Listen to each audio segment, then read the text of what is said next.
você perdeu alguma das ministrações, você pode depois entrar no nosso canal lá e você acompanhar toda a exposição desta carta que nós estamos fazendo.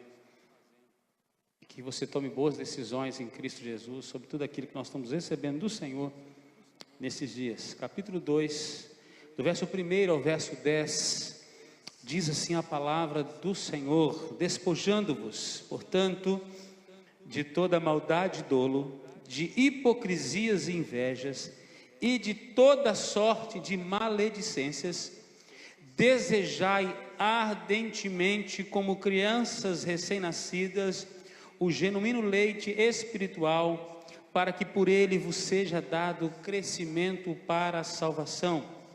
Se é que já tendes a experiência de que o Senhor é bondoso, chegando-vos para ele, a pedra que vive, rejeitada sim pelos homens, mas para com Deus eleita e preciosa. Também vós mesmos, como pedras que vivem, sois edificados casa espiritual para serdes sacerdócio santo, a fim de oferecer sacrifícios espirituais agradáveis a Deus por intermédio de Jesus Cristo. Por isso está na Escritura: eis que põe em Sião uma pedra angular, eleita e preciosa, e quem nela crer não será de modo algum envergonhado. Para vós outros, portanto, os que credes, é a preciosidade, mas para os descrentes, a pedra que os construtores rejeitaram, esta veio a ser a principal pedra angular, e pedra de tropeço, e rocha de ofensa, sendo desobedientes para o que também foram postos.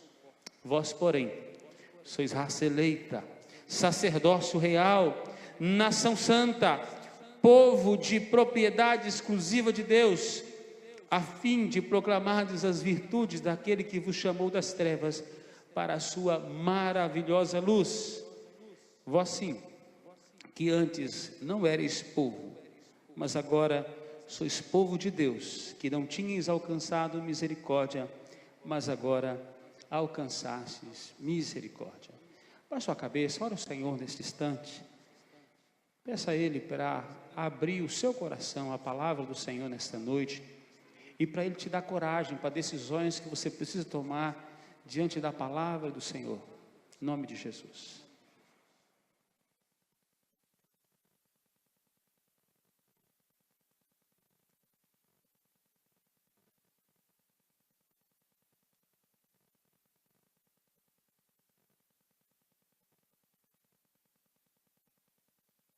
Pai de amor, te louvamos por tua palavra, que continua falando ao nosso coração. Dá-nos coragem para resolvermos as questões que tua palavra nos orienta. Nos dê poder de decisão. Fortalece a nossa fé com a palavra do Senhor. Derrama graça sobre nós. Abre o nosso coração para recebê-la com boa terra, em nome de Jesus.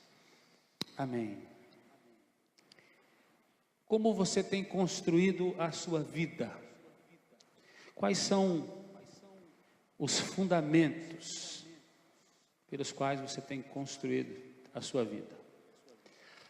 Somos chamados, irmãos, para entender o processo de construção. Deus está fazendo uma obra excelente em nossas vidas.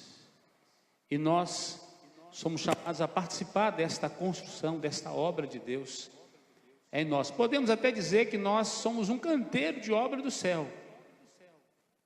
O melhor de Deus em nossas vidas ainda vai acontecer. Estamos num processo pelo qual Deus opera eficazmente em nós. Ainda não crescemos o suficiente, ainda não somos um edifício pronto, mas somos pedras vivas deste prédio, e precisamos ter então um bom alicerce. Todo construtor que deseja edificar um prédio, ele trabalha primariamente na base, no fundamento, no alicerce. Tem que cavar profundamente, tem que encontrar lugar mais firme, rocha.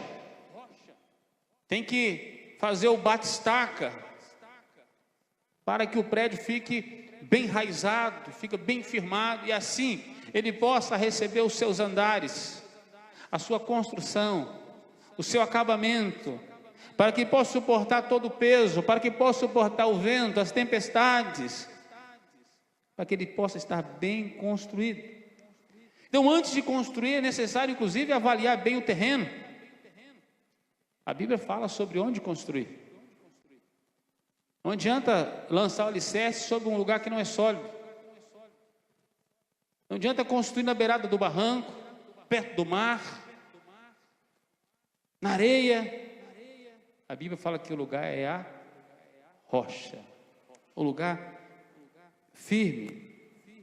Então é preciso de propósito nesta edificação. É preciso avaliar qual peso irá suportar. Assim como os edifícios são construídos, como as casas são construídas sobre forte e sólido fundamento, assim nós precisamos construir as nossas vidas. Tem gente construindo sua vida sobre um falso fundamento. A primeira tempestade leva essa vida. Famílias construídas sobre um falso fundamento. Uma sociedade construída sobre um fundamento raso, fraco. Rapidamente vai se desestruturar, vai ser levado. E na exposição desta primeira carta, Pedro nos leva a olhar para uma igreja que, ainda que ela esteja vivendo aqui de maneira peregrina e forasteira, ela precisa ter um forte alicerce. Não é uma construção nessa terra, aqui nós armamos tenda, mas ela precisa ter um fundamento. E ele passa a falar nesta carta, nesse texto, sobre o fundamento da igreja dele, onde ela é construída. E aqui vai nos chamar de pedras vivas.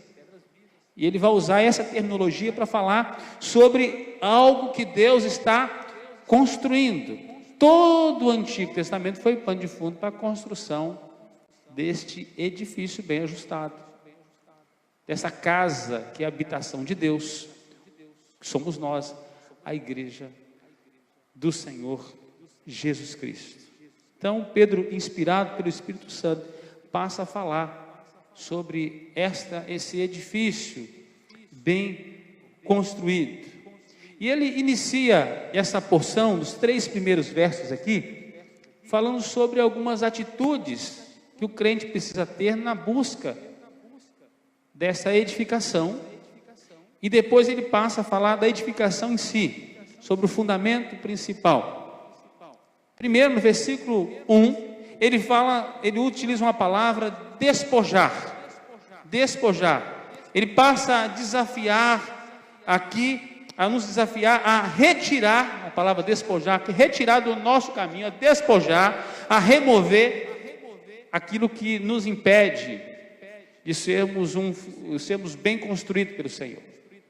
Aquilo que impede um bom fundamento, a velha natureza pecaminosa, as impurezas, aquilo que nos impede de sejamos edificados como um edifício espiritual, santo ao Senhor. E ele vai dizer, despojando-nos, portanto, de toda maldade, hipocrisia, dolo, inveja. Ele vai falando sobre aquilo que tem que despojar. No versículo 2, ele vai usar um outro termo desejar, mas é desejar ardentemente, profundamente. Ele dá uma ênfase muito forte aqui. O desafio aqui é almejar com toda a profundidade, não apenas ficar livre da velha natureza, mas desejar agora uma nova natureza, um alimento que nos dê substância, que nos dê força, que nos fortalece. E ele diz desejar ardentemente, como criança recém-nascida, o genuíno leite. Você precisa estar bem firmado. O genuíno leite espiritual, para que haja aqui crescimento. Para que haja crescimento. Ele usa outra linguagem agora, ele usa a expressão do leite. Do leite. A criança nos primeiros anos de vida, principalmente nos 2 primeiros anos, ela precisa muito do leite materno para crescer, para se desenvolver. Ela recebe ali todos os nutrientes. Depois ela começa a comer de tudo, não é isso? desde a papinha, ele vai comer de tudo, daqui um dia está comendo carne, mas ela precisa do leite. Assim também é todo crente. Primeiro ele precisa de leite. Agora tem crente muito antigo que ainda está tomando leite. Já é um problema. Não cresceu. Não cresceu. Mas Pedro está falando aqui sobre algo. Primeiro, despojar. Segundo, desejar crescer. Desejar crescer. Desejar ser um edifício que agrade o Senhor. Não continuar somente na base. Precisa querer se desenvolver. Então aqui precisa almejar, crescer. E ele utiliza o último termo nesse versículo aqui, que ele fala crescimento para a salvação. Aqui o termo para a salvação é crescer. Aqui não é a salvação de retirar para salvar, mas é se desenvolver. Só se salva se desenvolver. Só se salva se crescer de fato. Senão vai ficar mirrado e vai morrer. O termo aqui é crescer para salvar-se. E ele utiliza no versículo 3 uma outra palavra. Aqui diz assim, e se é que já tendes experiência. A palavra experiência. Pedro está falando que nós precisamos ser agora alguém experimentado. Alguém experimentado, provado, que teve as suas virtudes divinamente apreciadas num relacionamento íntimo com o Senhor Jesus. Ele diz assim, olha, tem experiência de que o Senhor é bondoso. Você tem tido um relacionamento a ponto de conhecer a bondade de Deus de fato? O seu relacionamento com Deus é tão profundo a ponto de você entender, você experimentar, como diz ele aqui, você provar que Deus é bom. O salmista diz, ó, provai e vede que o Senhor é bom. Ou apenas é de ouvir falar? Jó diz que ele só conhecia o Senhor de ouvir. Mas diz depois, no final, capítulo 42, que ele passou a ver o Senhor. O relacionamento dele com Deus se aprofundou de maneira tal que agora ele conhecia bem a bondade de Deus. A bondade de Deus. Um relacionamento bem enraizado. Só lembrando que Pedro está falando aqui de um prédio que é construído, de um edifício. Ele está falando de fundamento, alguém que está bem fundamentado no Senhor.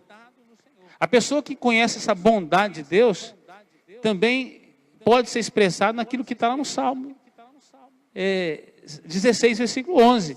Alguém que está experimentando as delícias do Senhor, de um relacionamento íntimo, da presença de Deus. Pedro está dizendo, olha, não adianta ter uma vida peregrina e rasa. A nossa vida precisa ser de um relacionamento íntimo com o Senhor. Às vezes nós temos até um relacionamento com a instituição. Até ouvimos falar sobre Deus. Mas muitas vezes nós não temos um relacionamento profundo, produtivo, íntimo, a ponto de conhecer a vontade dEle. A vontade de Deus. Conhecemos de ouvir. Vimos a igreja, lemos na palavra.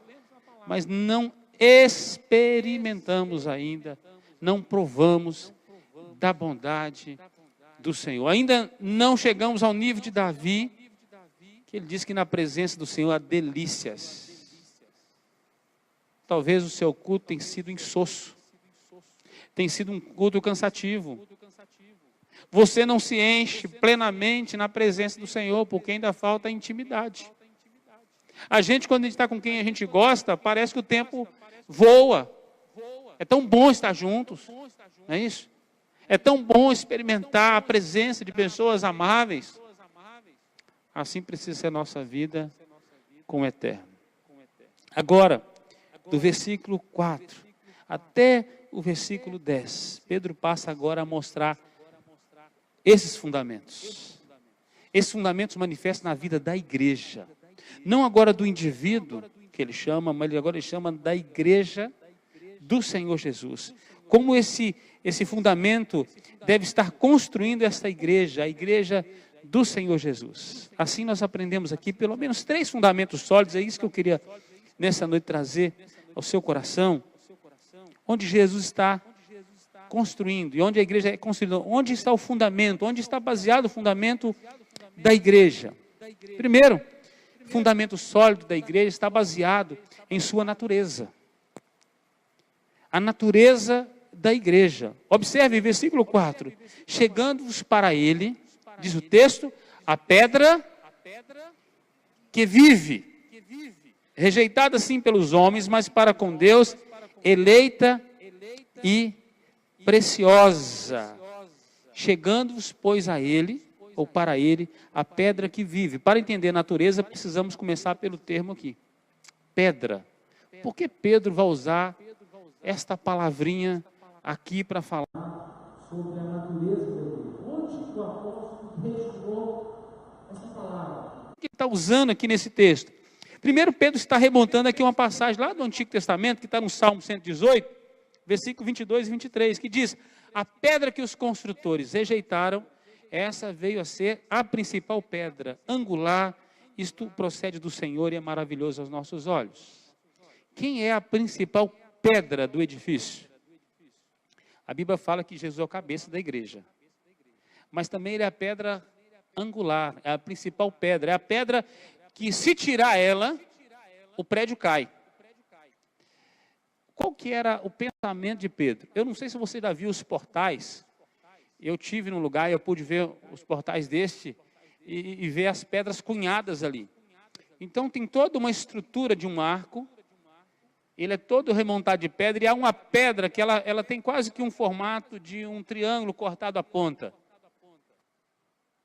E ela é um encaixe, ela é uma cunha.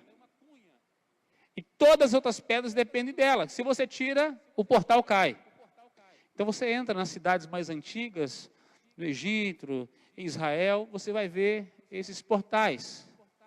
É a pedra que dá sustentação para não somente o edifício, mas para os portais e para toda a estrutura. Há aquela pedra que ela conecta todas as partes. Sem ela, as partes estão soltas, não podem permanecer de pé. Esta é a pedra angular de que Pedro está falando. Também, esta mesma passagem foi citada por Jesus. Interessante, nos 3 evangelhos aí, Mateus, Marcos e Lucas, os evangelhos sinóticos, ele utiliza esse termo, pedra angular, para falar também de Israel. Não somente para falar dele, mas da nação de Israel. Onde os poderes mundanos, né, colocaram Israel como algo inútil. Não consideraram a nação a qual Deus diz que, através daquele povo, as nações da terra seriam abençoadas. Jesus estava dizendo que o firme fundamento dele na igreja, e sem a igreja, o mundo está em completo descaso, desestruturado sem a presença da igreja. É lamentável quando a igreja não faz diferença onde ela está. Quando ela não está sendo sal ou luz, como ela é chamada, para ser. Então, esse é o propósito. E ele tomou esse texto, então, dos evangelhos também. Pedro, consequentemente, recebeu o ensino de Jesus. Segundo, Pedro olha para um outro texto do Antigo Testamento também, que está registrado lá em Isaías 28:16, diz assim: eis que eu assentei em Sião uma pedra já provada, pedra preciosa, pedra de esquina, que está bem firme e fundada, e aquele que crer não se apresse. Pedra de esquina. Além da pedra que dá o fundamento, que faz com que o prédio mantenha de pé, a pedra de esquina é onde você faz o esquadro. Eu não sei se você já ajudou alguém a trabalhar um esquadro de uma construção. Como é que você vai fazer para iniciar uma obra? Então você tem que começar de um ponto. É a pedra de esquina. É a partir dali que todo prédio recebe a construção, é uma casa. Então começa a fazer esquadro, para que os cômodos não fiquem de maneira disformes, para que ele acompanhe ali um desenho bem organizado. Ele precisa da pedra de esquina. Uma vida sem Jesus é uma vida desajustada, é um prédio que não deve ser construído. A base da nossa vida é Cristo. Esta é também a pedra de esquina. Ao mesmo tempo que se relaciona a Jesus, o profeta também coloca também a nação de Israel, que também era esse fundamento. Porque ela recebeu os oráculos de Deus para fazer a pedra de esquina, para fazer a construção da igreja. A revelação no Antigo Testamento, ela é progressiva. Deus está anunciando como é que a igreja será. Como é que ela vai ser fortalecida. Como é que será formada. Terceiro, Pedro pega um outro texto, que está em Isaías, agora capítulo 8, versículo 13 e 14, e ele diz assim: ao Senhor dos exércitos, a Ele santificai, seja Ele o vosso temor, seja Ele o vosso espanto, Ele vos será santuário, mas será pedra de tropeço, rocha de ofensa, às duas casas de Israel, laço e armadilha aos moradores de Jerusalém. Pedro também pode ter remontado nesta ideia, também que está nesse texto, pedra de tropeço e rocha de ofensa. Eu não sei se você já tropeçou em algum lugar. Uma pedra, estava no meio do caminho. A Bíblia fala que Jesus também escandalizou muita gente. A diferença, que eu falei do Hagios, do santo, incomoda. E exerce duas coisas, marca lugar e fala de juízo. Fala de juízo. A presença da igreja no mundo fala da graça, fundamenta as vidas, mas também fala das oportunidades perdidas, que um dia todo aquele que rejeita o evangelho será julgado. Presença da igreja aí. Então, para aqueles que aceitam a Jesus como Salvador, como amigo, salvação. Para os que rejeitam, juízo e condenação. A mesma pedra que fundamenta a vida também é símbolo de uma pedra que leva as pessoas a tropeçar. O testemunho da igreja. Ninguém pode dizer que não teve a oportunidade de conhecer a Deus. Porque a multiforme graça de Deus foi manifesta através da igreja. Das pedras que vivem. Das pedras que vivem. É por isso que nós somos chamados para pregar o evangelho. Os fundamentadores da igreja, os apóstolos, eram chamados de, a palavra apóstolo é pedra lançada longe, né? É onde um fundamento é construído. Então Jesus jogou pedras para construir a igreja, fundamento dos apóstolos, são pedras. A Bíblia fala que nós somos pedras vivas, que nós somos edifício espiritual. Então o mundo está vendo uma construção. Ou se torna um tijolo, uma pedra para fazer parte desse edifício, ou será condenado, porque o edifício está aí. A construção está acontecendo. Está acontecendo. E quarto, por fim, Pedro olha para o seu tempo. Pedro olha para si mesmo.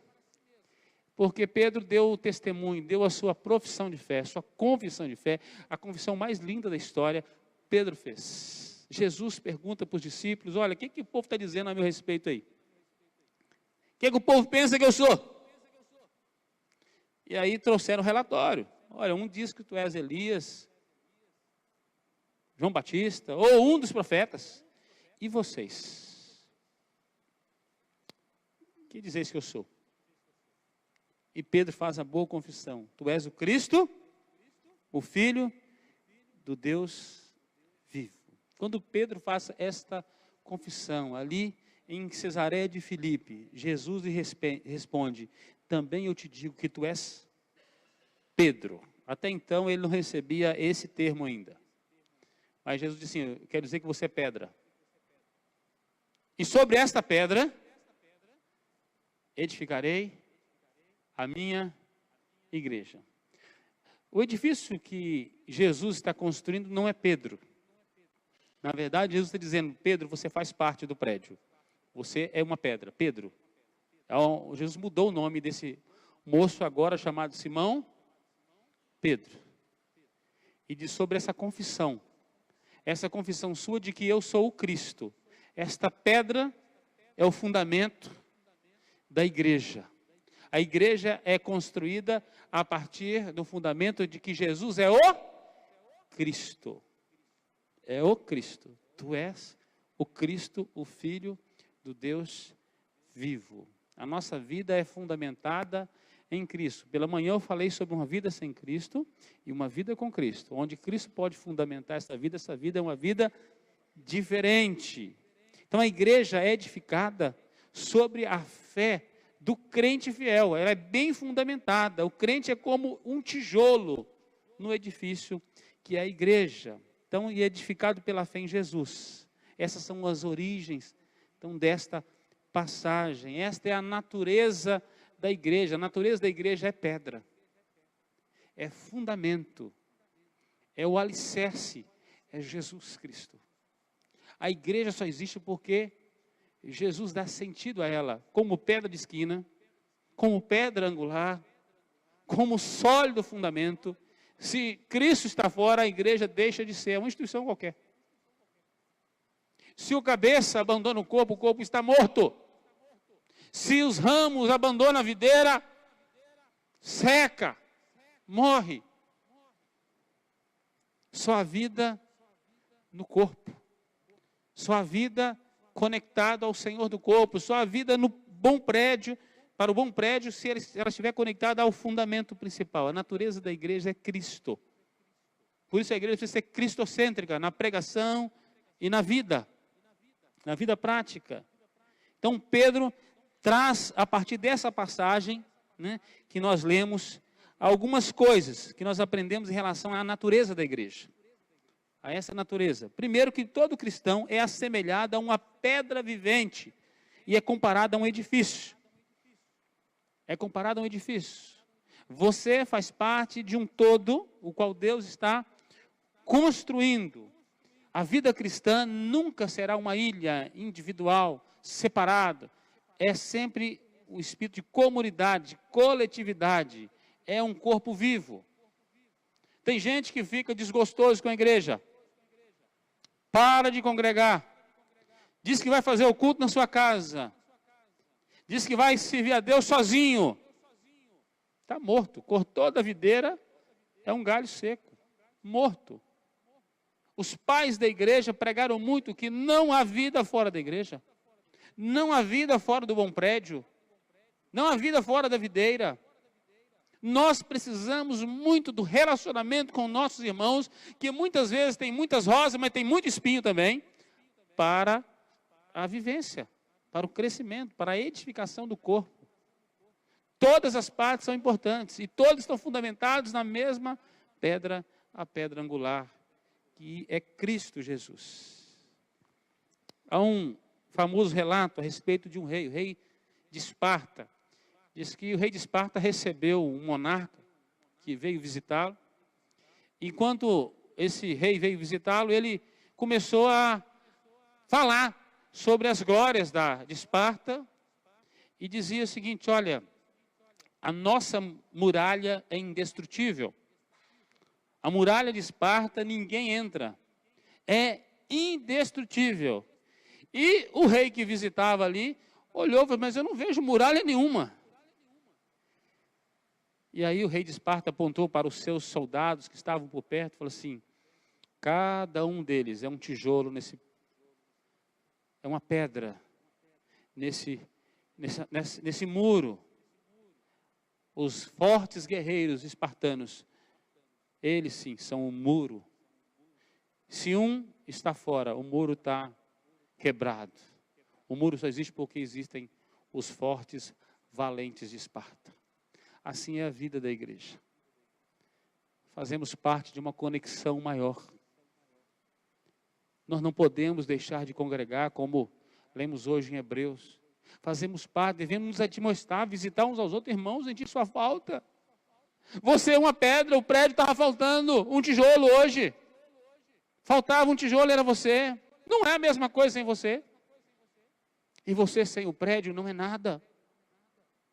Diz o texto de Hebreus, nós temos que admoestar, dizendo: Jesus está à porta, voltando, irmão, volta a congregar, volta. Essa semana eu pude confrontar uma pessoa e dizer: volta. Quanto tempo você está afastado? Quanto tempo? Desconectou do corpo, está morto. Só vai ter vida novamente se estiver ligado ao corpo. Nós somos pedras vivas. Pedras vivas. Mas essas pedras só têm vida se ela está ligada ao edifício maior, que é a igreja, o edifício espiritual. Segundo, para falar sobre essa natureza da igreja, os cristãos não apenas são pedras vivas, mas Pedro, no verso 5, passa a falar que nós somos também sacerdócio santo. Sacerdócio santo. Sacerdote é alguém que tem livre acesso a Deus e cuja tarefa é dar acesso a outros. Tem livre acesso e pode dar acesso a outros. No Antigo Testamento, somente o sumo sacerdote tinha acesso. E uma vez por ano, ao Santo Santo. O lugar de maior presença de Deus. Ali o símbolo da presença real de Deus. A comunhão total com Deus. Uma vez por ano, ele podia chegar no Santo dos Santos. E mesmo assim, ele tinha que estar limpo. E ele vinha trazer o culto do povo. O clamor do povo. Se Deus se agradasse dele, ele saía dali com vida. Senão, era fulminado na presença de Deus. Uma vez por ano. Mas o nosso sumo sacerdote, Jesus, entrou, rasgou o véu, e hoje nós entramos e saímos do trono. Temos acesso à presença de Deus. A Bíblia diz que ele nos fez reino de sacerdotes. O novo caminho de acesso é Jesus. É Jesus. Esta é a natureza da igreja. Ela não é apenas pedra viva, mas ela também é sacerdócio e diz que é santo. Não é privilégio de poucos, é privilégio do cristão, do Filho de Deus, do eleito, do regenerado, do santificado em Cristo Jesus, acesso ao Senhor. Se você fechar a porta do teu quarto, como Jesus disse, e você orar em secreto, o teu Pai que te vê em secreto te recompensa. Você entra na presença graciosa do Senhor e da sua presença nunca mais sai. Acesso total e restrito. E ele usa um termo aqui, hagios, né? Santo, sacerdócio santo. É um sacerdote diferente. É alguém que foi separado do mundo para Deus. Separado do mundo para Deus. E esse termo aqui de livre acesso, de sacerdote, na língua latina significa pontífice, do qual o Papa toma para si mesmo. É alguém que constrói pontes. Pontes. Nós costumamos cantar de vez em quando uma canção que a gente quer ser ponte sobre as águas. Não é isso? A gente quer ser abrigo no deserto. Nós queremos ser luz nas trevas. O papel da igreja é conexão. Conexão. Nós somos sacerdotes, nós entramos a Deus, a presença do Senhor, mas nós podemos levar outros à presença do Senhor. Pelo testemunho e pela proclamação. É papel da igreja conectar pessoas a Cristo. Pedras vivas, ao mesmo tempo sacerdócio santo. Sacerdócio santo. Nós somos a igreja do Senhor Jesus. Nós conectamos pessoas a Cristo. É papel da igreja. Nós não podemos cruzar os nossos braços, entrar numa caixinha e reunir toda semana e esquecer que o mundo precisa de conexão com Cristo. E Ele o faz através da igreja. O sacerdote também é o homem que leva as ofertas a Deus. Que leva as ofertas a Deus. O cristão tem esse dever de levar continuamente oferta a Deus, sua vida. Sua vida na presença de Deus. Você precisa conseguir agradar a Deus. Esse é o sacerdócio santo. A maior preocupação do crente deve ser agradar o seu Senhor. Conhecer a vontade do seu Senhor. A ponto de que está sempre no centro da vontade do seu Senhor. Interessante que no trabalho a gente quer agradar o patrão. Onde está a gente quer agradar aquele a quem a gente serve. E muitas vezes esquecemos de agradar o nosso Deus. Agradar o nosso Deus. A maior oferta que você pode dar a Deus é uma vida santa. Uma vida consagrada, uma vida separada a Ele. Um relacionamento profundo com Ele. Conhecendo a sua vontade. Esse é o maior culto que você pode prestar a Deus, com um coração quebrantado. Deus quer receber muito mais do que aquilo que as nossas mãos podem dar. Ele quer receber-nos na presença dele. Certa vez, houve um levantamento de ofertas na igreja. E as pessoas começaram a trazer suas ofertas a Deus. Enquanto faziam isso, diz que uma criança sentou no gasofilácio e ali ficou.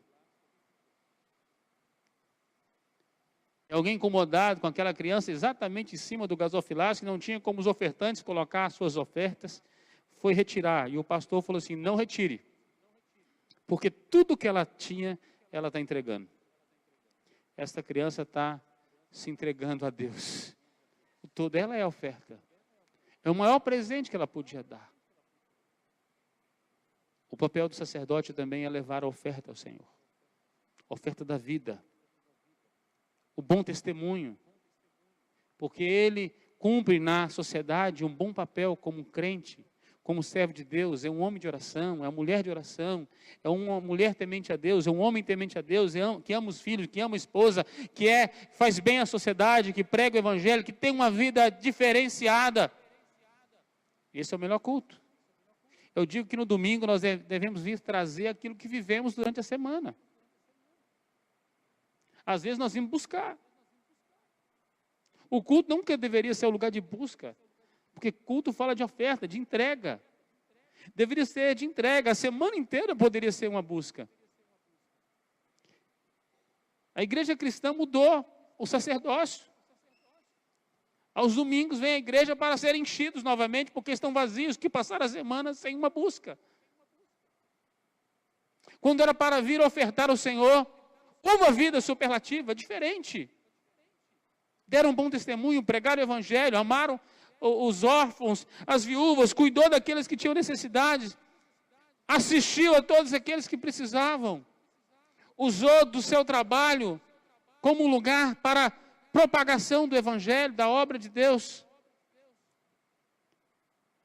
Viveu uma semana conhecendo a Deus, em intimidade, na palavra, na oração, no testemunho, e vem no domingo para oferecer um culto a Deus.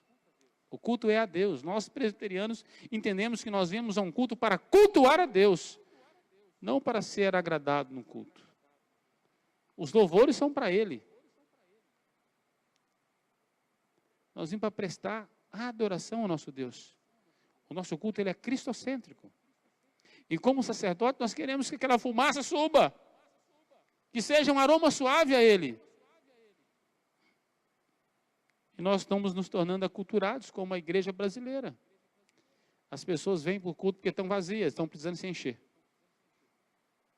Não tem nada para oferecer a Deus. Passaram uma vida ruim a semana inteira e vêm aos cultos. Vai que tem alguma coisa para mim. Graças a Deus que ninguém sai vazio de um culto. Por mais vazio que entra, algo acontece. Mas o contrário deveria ser a verdade. Vir sempre com algo para trazer. Nunca vi diante do Senhor com um coração vazio. Sempre um coração cheio de gratidão, de adoração, de apresentar uma vida santa ao Senhor. Dizer, Deus, eu vivi uma semana abençoada. Eu testemunhei. Eu obedeci. Eu fui diferente. Eu fui o melhor pai que eu podia ser. Eu fui o melhor filho que eu podia ser. Eu fui a melhor esposa que eu podia ser. Eu fui o melhor patrão. Eu fui o melhor funcionário. Eu aproveitei as oportunidades. Eu venho trazer o culto da minha vida. Caim, a Bíblia diz que Deus se desagradou primeiro dele, consequentemente se desagradou da sua oferta. Ao ponto que Abel diz que Deus primeiro se agradou dele. O maior culto de Abel não foi o que ele trouxe, foi o que ele era. O sacerdote não pode chegar na presença de Deus de qualquer jeito. Você precisa ter um culto na sua vida. Um culto na sua vida. O culto não vai acontecer no domingo, o culto é você. Você é a oferta. Por quê? Porque você é um sacerdote santo, separado. Esse é o sacerdote, diz assim, para oferecer sacrifícios espirituais agradáveis a Deus, por intermédio de Jesus. Por mais bem feito que a gente faça, se Jesus não for o mediador do nosso culto, ele é em vão. Por mais criativo, por mais bonito, a nossa vida, ela só é embelezada em Cristo. Sem Cristo, a nossa vida é insossa. Não agrada a Deus. É fútil, é ignorante. É sem propósito. A nossa vida recebe o munus de Cristo aqui. Nós conseguimos agradar a Deus em Cristo Jesus. O culto, então, não pode ser algo imposto a nós. Não pode ser algo forçado. Mas deve ser uma entrega espontânea, voluntária, o melhor das nossas vidas a Deus. O cristão faz de si mesmo uma oferta ao Senhor. Paulo, escrevendo aos Romanos, capítulo 12, diz que nós devemos apresentar a Deus como o nosso corpo como um sacrifício vivo, santo, e diz agradável a Deus. Deus precisa se agradar da nossa vida para que Ele possa se agradar daquilo que a gente vai fazer para Ele. O nosso talento, tudo que nós fazemos é importante, desde que a nossa vida seja agradável ao Senhor. Se o meu caráter não é o caráter santo, reto, se eu não sou uma pessoa íntegra, irrepreensível, tudo que eu oferecer para Deus não tem valor. Deus está mais interessado em quem você é do que naquilo que você pode fazer. Muito mais.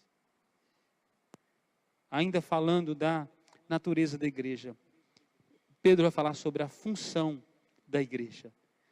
Ele vai usar o termo a fim de proclamar as virtudes das trevas para a sua maravilhosa luz. A função da igreja é anunciar, então, as virtudes de Deus, não de si mesma. Não é pregar que você é a igreja santa, a minha igreja é uma igreja reformada. Isso não tem valor nenhum para Deus. A igreja não tem que pregar a si mesma, ela precisa pregar a Cristo. Eu lembro de um fato, Ronaldo Lidório contava uma experiência, que ele visitou uma igreja americana em Pittsburgh, uma igreja presbiteriana, gigantesca, uma igreja de 200 anos, um prédio lindíssimo. Ele ia pregar naquele final de semana ali, e o boletim informativo da igreja tinha umas 50 páginas, e era semanal. E ele pegou aquele boletim informativo e ele foi folheando, dizendo que não viu a palavra Jesus em nenhum momento. Tudo era igreja, igreja, igreja, igreja, igreja, prédio, pessoas. E ele resolveu fazer uma pesquisa, diz ele que saiu nas quadras próximas e começou a perguntar, sabiam aqui onde é a igreja presbiteriana? Ninguém conhecia a igreja ali. Diz ele que ninguém conseguiu falar onde era a igreja. Ela era tão abençoada naquele lugar que o povo também não conhecia. E ela falava tanto de si mesma que nem ela era conhecida. E ela se anunciava. Como a igreja de Laodiceia, que se sentia rica, abastada, que não precisava de coisa alguma. E Jesus disse que ela era pobre, cega e nu. A maior virtude da igreja é anunciar as virtudes do Senhor da igreja. Anunciar a Cristo, importa que Ele cresça. Não é importante o cristianismo crescer. Não é importante a igreja crescer, o importante é Cristo crescer na vida das pessoas. As pessoas serem arraigadas em Cristo. O que muda a vida das pessoas é o evangelho puro de Jesus. Não é a denominação, a placa da igreja, andar com camisa dizendo que conhece a Jesus. O mais importante é andar com Jesus. Ter uma experiência profunda com Ele, ser impactado por Ele. A função da igreja é anunciar, é expressar de maneira simples e pessoal. A função do cristão é contar aos outros o que Deus tem feito nele e através dele. É anunciar a Cristo, mediante a palavra, mediante o seu testemunho, o que Jesus tem feito por ele. Vai e fale o que eu fiz com você. Eu era cego, mas agora vejo. De vez em quando algum crente pergunta assim, pastor, como é que eu prego o evangelho? Vai e fala o que Jesus fez por você. Mas eu vou dizer o quê? Então Jesus não fez nada. Não tem nada para pregar. Porque Jesus não mudou o ser da pessoa. Todo aquele coração a quem Cristo entrou, que foi transformado, tem algo para dizer a respeito do seu Senhor. Pode dizer que era cego, agora veja. Que tinha um casamento destruído e foi transformado por Jesus, que a sua vida foi mudada, que ele vivia sem esperança, mas desde que ele conheceu a Cristo, ele tem um propósito de vida. Agora, quem não teve relacionamento com ele, não tem nada realmente a dizer. Não adianta dar para ele um formulário de o que ele vai ter que dizer, porque não vai fazer sentido se a vida dele não fala, se ele não teve a experiência com Cristo. Experiência transformadora. Esse é o primeiro fundamento, a natureza da igreja. Ela é pedra, ela é sacerdócio, ela é aquela que proclama as virtudes. E segundo fundamento sólido da igreja está baseado então agora na sua função. Para que a igreja existe? A função da igreja. Versículo 9 diz assim: vós, porém, sois raça eleita, sacerdócio real, nação santa, povo de propriedade exclusiva de Deus. Pedro aqui usa uma série de frases que são um resumo das funções da igreja. E ele vai chamar os cristãos, então, de nação santa, sacerdócio real, povo de propriedade exclusiva de Deus. Pedro está amparado lá no texto de Êxodo 19, versículo 5 em diante, quando Deus chama Israel para ser a sua nação, o seu povo. A Bíblia diz que Deus pega a nação de Israel no meio das grandes nações, Deus pega a pior, a menor, a insignificante, aquela que não é nada, e transforma na sua nação, no seu povo, no povo separado para ele. Diz que ele comprou esse povo, é um povo de propriedade exclusiva de Deus. Diz assim, versículos 5 e 6, agora, pois, se diligentemente ouvides a minha voz e guardardes a minha aliança, então sereis a minha propriedade peculiar entre todos os povos, porque toda terra é minha. Vós me sereis reino de sacerdotes e nação santa. Onde Pedro está amparado quando escreve? Ele está olhando para o que Deus chamou a igreja para ser. Lá, quando Deus estava chamando a nação de Israel para ser uma bênção para os povos. Todo cristão, então, ele precisa ser alguém escolhido, um povo escolhido. Deus nos pensou aqui a ideia de aliança. Deus fez uma aliança com o seu povo para que ele seja um povo de propriedade agora exclusiva de Deus. Sacerdócio real. Então o cristão foi eleito. Diz assim, se diligentemente ouvides a minha voz e guardardes a minha aliança. Deus faz uma aliança com o eleito. Somos chamados para uma função no corpo. A aliança requer funções. O cristão foi eleito para 3 coisas. Primeiro, para ter um privilégio. Eleito para ter um privilégio. Em Cristo, nos é oferecido um novo relacionamento. Um relacionamento íntimo com Deus. O eleito tem esse relacionamento. Ele pode falar tete a tete com Deus todos os dias. Ter um relacionamento pessoal com Jesus. Tornar-se amigo diário do Senhor Jesus. Segundo, ele é eleito para obediência. A relação desta aliança depende de obediência. Se diligentemente observares, ouvires, guardares, diz o texto. O privilégio traz então consigo responsabilidade. O escolhido é chamado para isso. Função da igreja. O eleito é eleito também para o serviço, para servir. Somos esse povo separado para serviço do Rei Jesus. A nossa honra consiste em servir a Deus. Por isso chamamos o Senhor Jesus de Senhor, a quem nós servimos. E diz o salmista no Salmo 100 que nós devemos servir a Deus como? Com alegria. Com alegria. É um privilégio do eleito de Deus. O ímpio pode fazer qualquer coisa para Deus que não tem valor algum. Inclusive boas obras. Porque Deus diz que preparou de antemão para nós, os eleitos, as boas obras. Se deixamos de fazer, a Bíblia diz que até as pedras clamam. Quando nós não pregamos o evangelho, quando nós não cuidamos das pessoas que Deus coloca para a igreja cuidar. Papel da igreja, do corpo. Os cristãos são aqui sacerdócio real, com direito a acesso, de aproximação e também para oferecer seu culto a Deus e para levar outros a Deus. O cristão é uma nação santa, é o povo separado para ser santo, é uma nação separada. Função da igreja, santificar o mundo. Santificar o mundo através da sua vida. Nós somos, então, o sal da terra, que não deixa a terra se tornar insípida. Somos a luz do mundo, que deixa o mundo não andar em trevas. Presença da igreja, presença da igreja. Os cristãos também são um povo destinado a ser um povo de propriedade exclusiva. Foi comprado. Foi comprado. Eu pertenço a Jesus. A minha vida é dele. A função da igreja é essa, de pertencer a Jesus.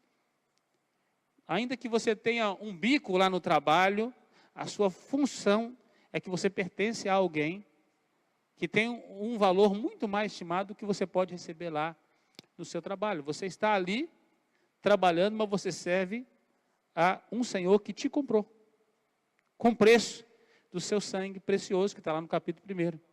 Sangue precioso. Você pertence a Ele. Então, o objeto, muitas vezes, pode não ter um valor. Pode ser um valor qualquer. Um quadro, por exemplo. Vou usar um exemplo do quadro. Um pintor desconhecido pinta um quadro e coloca num ateliê para vender. Qual é o valor desse quadro? Talvez não vale nem a tinta que estava ali. Alguém não dê valor. Mas vamos lá que esse quadro ele fique 10 anos lá na sala do Silvio Santos. E ele coloca em leilão. Quanto que vale esse quadro? Mudou o valor. Por causa de quem é o dono. É o proprietário que dá valor ao quadro, não é o quadro que dá valor ao proprietário. O objeto não dá valor ao Senhor, é o Senhor que dá valor ao objeto. Uma vez que nós somos agora propriedade exclusiva de Deus, nós que nem povo éramos, diz que agora nós somos povo.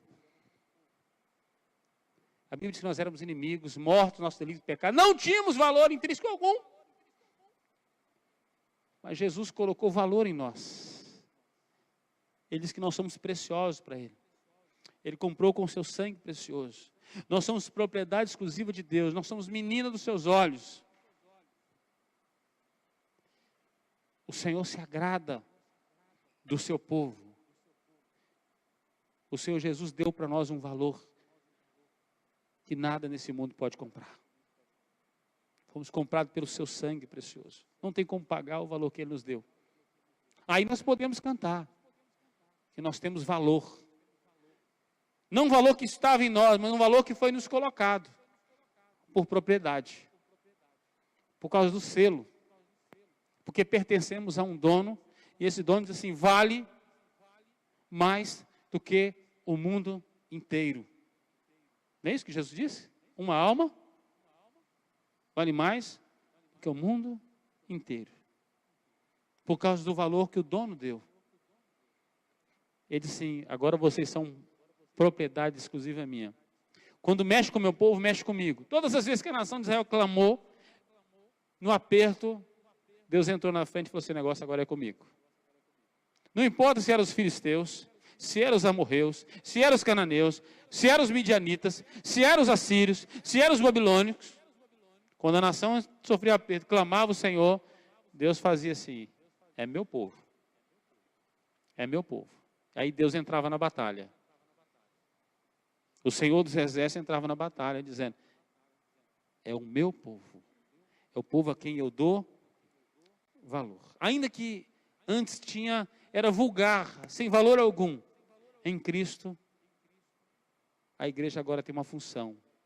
Ela tem valor. Mas há um terceiro fundamento. sólido da igreja está baseado na sua glória.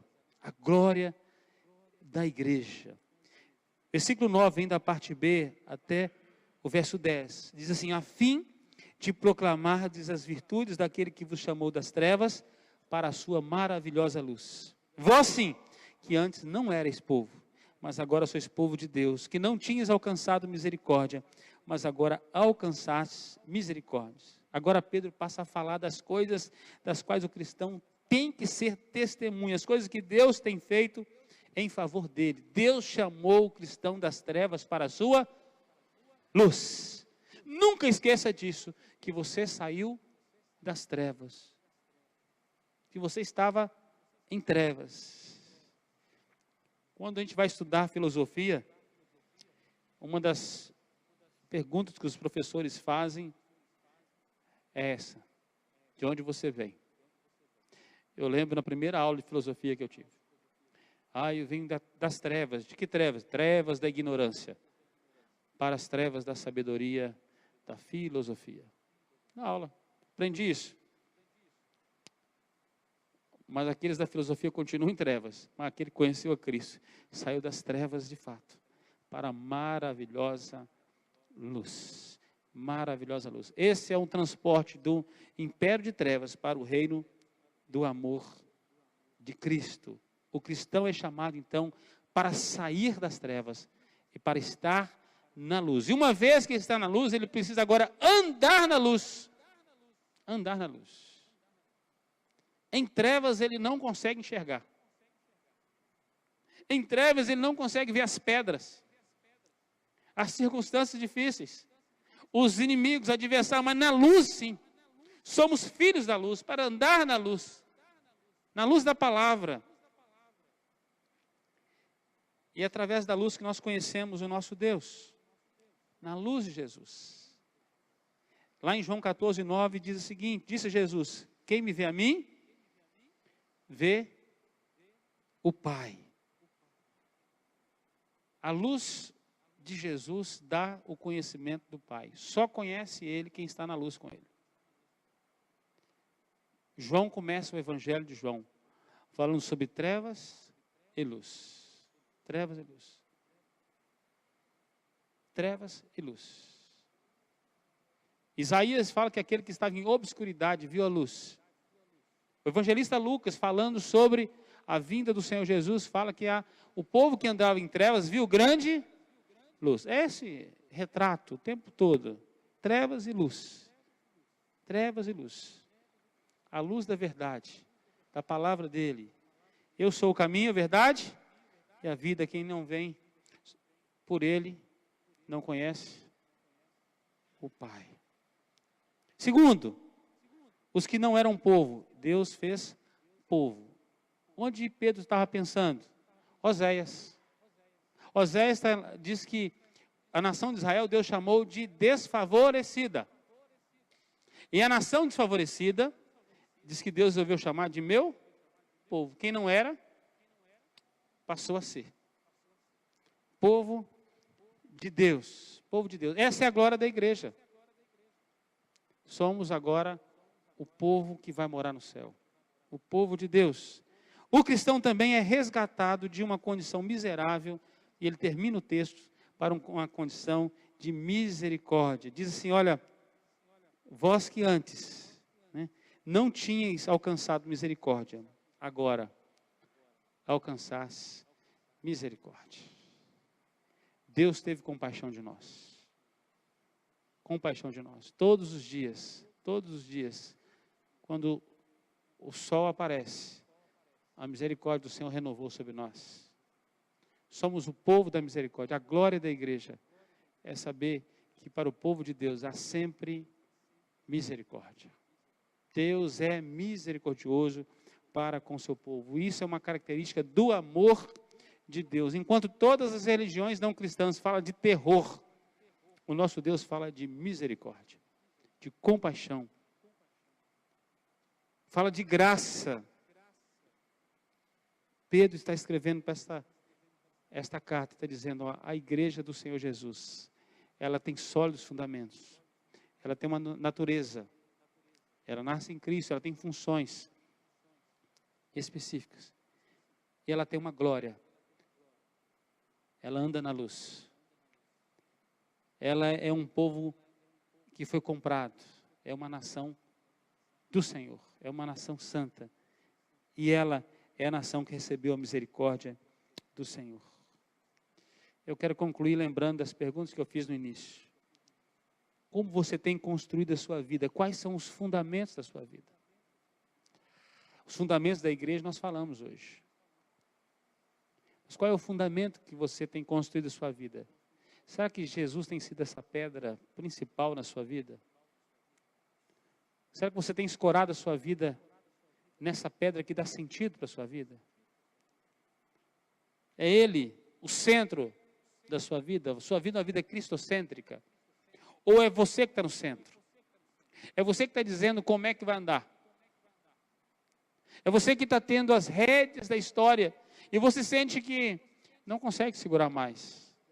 Você tentou dar um norte para a sua vida e você viu que não deu certo. E de repente está na hora de você pedir para o Senhor Jesus assumir o centro da sua vida. Tem muita gente que ainda não reconheceu Jesus como Senhor, como seu dono. Para entregar a sua vida, Ele, Senhor, seja o fundamento da minha vida. Seja o fundamento. Seja a base, seja a pedra que segura esse prédio. Eu sou parte desse prédio, eu quero ser parte desse prédio. Será que você entende a sua natureza de pedra viva nesse grande edifício? Será que você quer estar conectado a este prédio como pedra viva? Será que você entende a função como parte desta igreja? Daquilo que você existe em relação a Deus, daquilo que você existe em relação à igreja, aquilo que você existe em relação ao mundo. Em relação a Deus nós existimos para adorar, em relação ao nosso próximo para amar, para comunhão, em relação ao mundo existimos para proclamação. Será que você entende a glória de fazer parte desta igreja, a igreja de Jesus? Você já entendeu que você foi comprado? Que você não tinha valor algum. E você só terá valor se você pertencer a Ele. Se você pertencer a Jesus, sua vida tem sentido. Sua vida passa a ter valor. Jesus não nos chamou para maltratar a igreja dele, mas para promover a igreja dele. Nós precisamos valorizar muito os nossos irmãos em Cristo. Muito. Ter em alta estima e consideração. Porque assim como eu, cada um deles foram comprados pelo sangue precioso de Jesus. Cada ovelha, o Senhor Jesus ama profundamente. E Ele morreu por cada uma delas. Talvez você se sente alguém desvalorizado. Quem dá valor para a gente não são as pessoas, é Jesus. E o valor que Ele dá para nós, ninguém pode dar um valor maior, nem depreciar esse valor. Esta é a glória da igreja. Os sacerdotes do Antigo Testamento, eles andavam com uma vestimenta especial. E na vestimenta do sacerdote, na sua estola sacerdotal, havia um colete. E nesse colete havia pedras. Havia um colar, como fosse um colar, pregado na roupa. E havia 12 pedras. Eram as pedras mais preciosas encontradas na região. Cada pedra representava uma das tribos da nação. Das 12 tribos de Israel. O sumo sacerdote, onde ele andava com aquela roupa pesada e com aquelas pedras. Era o sumo sacerdote que entrava na presença do Senhor para prestar culto a Deus em nome de cada pedra daquela ali. Você, para Jesus, você não é cascalho. Você é pedra preciosa. Você é pedra viva. Ele deu um valor para você que ninguém pode tirar esse valor.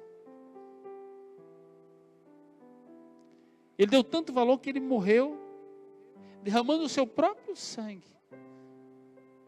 Porque ele te deu sentido, valor verdadeiro.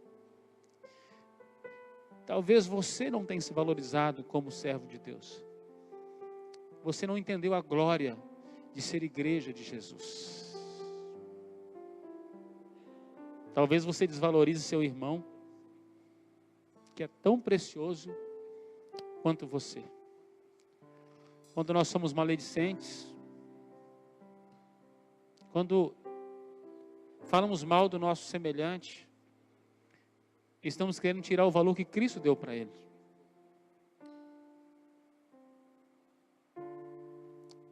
Pedro está dizendo: vós, porém, sois raça eleita. Talvez o povo da época estava falando daquele povo que era um povo forasteiro, peregrino, que estavam em fuga por causa da perseguição, perderam todos os seus bens, foram espoliados. Pedro está dizendo para a igreja que era perseguida, dizendo: olha, vós, porém, sois raça eleita. Se o povo está falando que vocês são vira-lata, vocês não são. Vocês são sacerdócio real. Vocês entram na presença do Senhor o tempo todo. Ele está vendo vocês. Vocês são uma nação. Nós não temos um país para habitar. Vocês são nação santa. Não é vocês que habitam, é Ele que habita em vocês. Vocês são habitação de Deus. Vocês são um povo de propriedade exclusiva de Deus. Muitos estavam vivendo escravizados naquela época de Pedro. Vocês pertencem a Jesus. E tudo isso para proclamar aquilo que Ele fez em nossas vidas. Ele deu valor para nós. Fique de pé. Eu queria encerrar com um tempo de oração.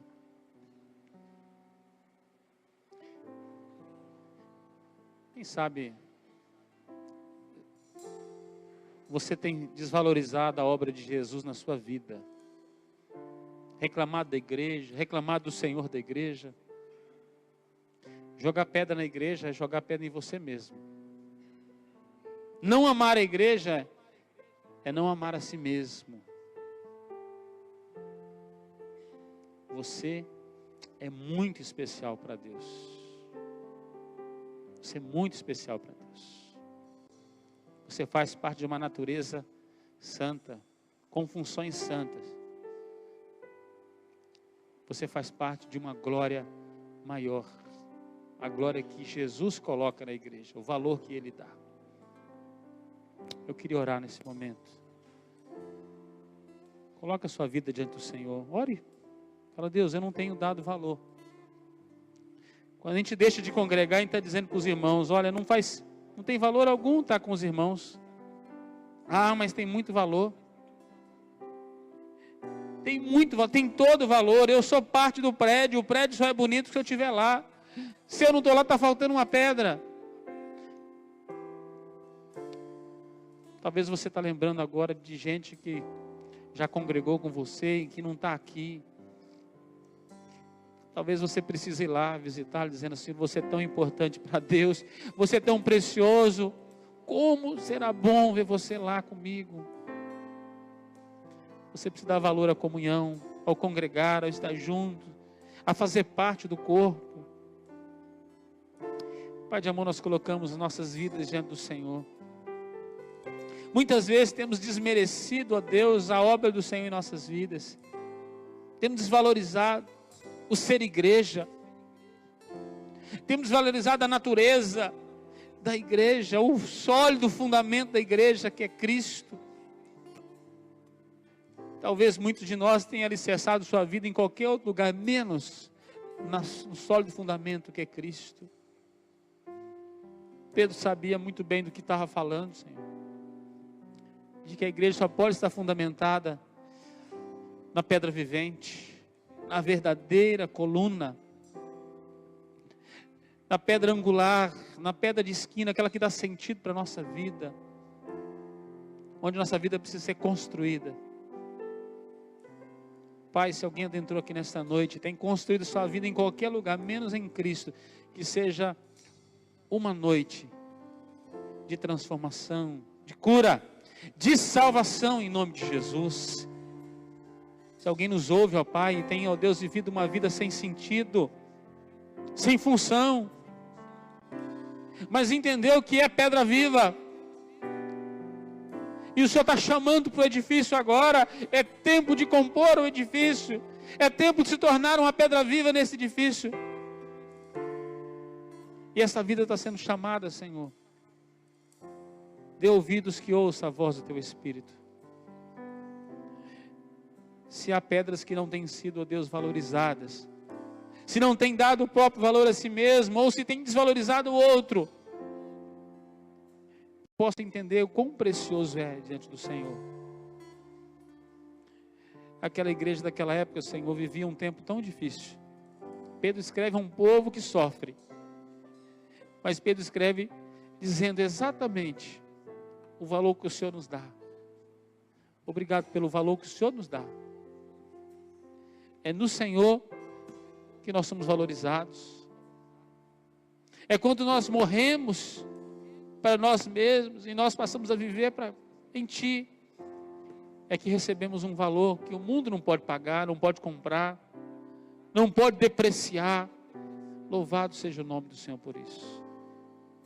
Aplica sobre nós, ó Deus, a obra da salvação, da graça. Renova a Tua igreja, fortalece a Tua igreja. Perdoe-nos, ó Deus, todas as vezes que jogamos pedra na igreja, que trabalhamos contra a obra do Senhor, porque não apenas agredimos Tua igreja, mas agredimos a nós mesmos, que somos a igreja do Senhor. Nos ensina a sermos mais longânimos, mais misericordiosos para com nossos irmãos, amarmos profundamente, caminharmos mais uma milha, ajudar a levantar, a buscar os que estão apartados, feridos, cansados, ó Deus, aqueles que estão desistindo, que estão desanimados, que como igreja do Senhor Jesus, possam sentir o verdadeiro valor da comunhão e voltarem para o corpo em nome de Jesus. Receba, Deus, nossa adoração, nosso louvor, nossas vidas, e vem restaurar-nos, derrama sobre nós o Teu Espírito Santo, e que nós possamos nesses dias, ó Deus, experimentarmos, provarmos que o Senhor é bom. Aleluia, Senhor. Podemos provar do relacionamento pessoal com o Senhor.